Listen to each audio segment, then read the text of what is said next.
नमस्कार मित्रांनो, स्वागत आहे तुमचं आपल्या नवीन एका व्हिडिओमध्ये। मित्रांनो, आज आपण ज्या ठिकाणी उभा आहे ते अंबाजोगाई, बीड जिल्ह्यातील अंबाजोगाईचं सांस्कृतिक मोठं ठिकाण मानलं जाते आणि या ठिकाणी पर्यटनासाठी भरपूर पर्यटक हे दररोज येत असतात। परंतु या ठिकाणची एक विशेषता आहे आणि या ठिकाणी एक मोठा चमत्कार किंवा योगेश्वरी देवीचं जे लग्न होतं, योगेश्वरी देवी म्हणजे अंबाजोगाईमधील प्रसिद्ध देवस्थान आहे आणि त्या योगेश्वरी देवीचं लग्न या ठिकाणी होणार होतं। या ठिकाणचा मंडप सुद्धा जसा तसा उभा आहे, या सगळ्या गोष्टी जशा तशा अजून सुद्धा आहेत आणि हे हत्ती जे आपण दगडाचे पाहतोय त्या ठिकाणचे दगडाचे हत्ती सुद्धा ते जिवंत होते किंवा या सगळ्या ज्या गोष्टी आहेत त्या गोष्टी सगळ्या काही खऱ्या होत्या।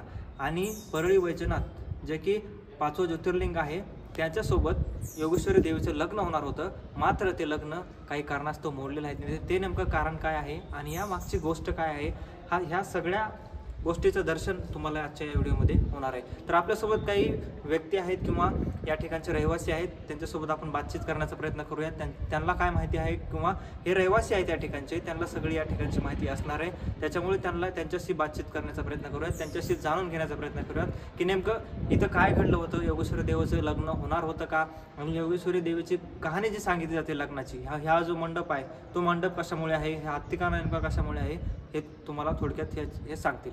या सांगायचं नेमकं काय घडलं, काय होतं, सगळी तुम्हाला जी माहिती आहे आता पस्तूरची ती दमाने सांगा, व्यवस्थित तुमच्या शब्दामध्ये संपूर्ण सांगा। योगेश्वरी देवीचं लग्न होणार होतं हे पहिले मन, हे जुन्या लोकांचं मन होती एक वैजनाथ, परळी वैजनाथ 5वं स्थान असलेलं त्यांच्यासोबत होणार होतं, पण ते कारण असतं म्हणजे कारण एक होतं मला पहिलं की मला ती काही तेवढ्या गोष्टी माहीत नाही, पण एक जुन्या लोकांच्या तुम्ही ऐकलेलं आहे सांगितलं सगळे ना।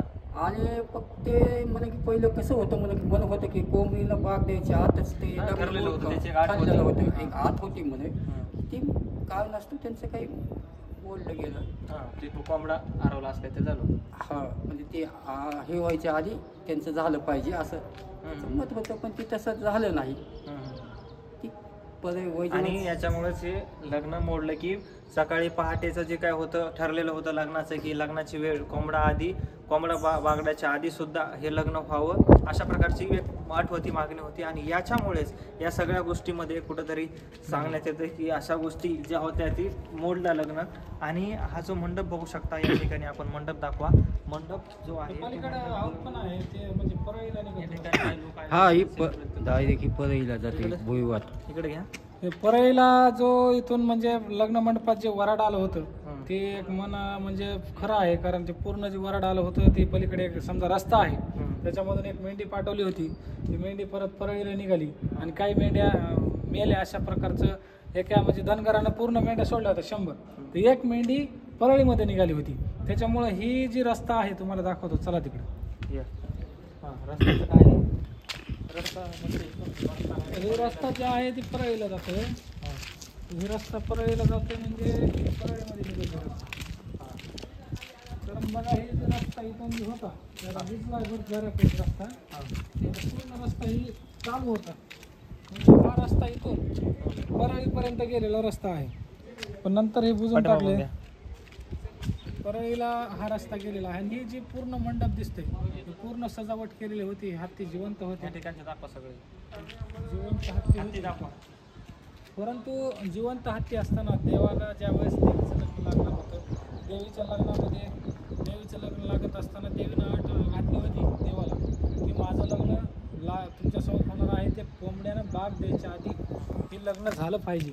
परंतु तसं काही झालेलं दिसलं नाही, कारण ज्यावेळेस लग्नाला उशीर झाला, देवाला यायला उशीर झाला असेल, अजून काही झालं असेल, परंतु ते लग्नाला उशीर झाल्यानंतर देवी रुसून ह्या शेजारी गेली आणि मंदिरात तिथं असताना आपलं मांडलं आणि अंबाजोगाई या ठिकाणी ती बसली, अशा प्रकारची माहिती आपल्यापर्यंत आलेली आहे। कारण ही देवी कोकणामधून देवासोबत लग्न करण्यासाठी आली होती। बरं, या ठिकाणी बरंच आता पर्यटन स्थळ आहे, मोठं पर्यटन स्थळ आहे अंबाजोगाईमधलं। कोणीही जरी अंबाजोगाईमध्ये काही बोलवतो या ठिकाणचं मोठं पर्यटन स्थळ असल्यामुळे भरपूर लोक या ठिकाणी भेट देत असतात। हे जे हत्ती आपण बघतोय, ही हत्तीची सोंड किंवा आता हे जे मोडलं होतं सगळं, आता नवीन तयार केले ह्यांनी, ह्या हत्तीची सोंड जी होती ती ही झाली होती सगळी। आणि आता ही जी हत्ती होता तो हत्ती जिवंत होता असं बोललं जाते, आणि ह्या हत्ती जिवंत असल्यामुळे जसा देवीनं श्राप दिला जिवंत हत्ती अशा प्रकारचे चित्र दगडाचे झाले, अशा प्रकारची एक आख्यायिका आहे. लग्न ज्या ठिकाणी लागणार होतं त्या ठिकाणी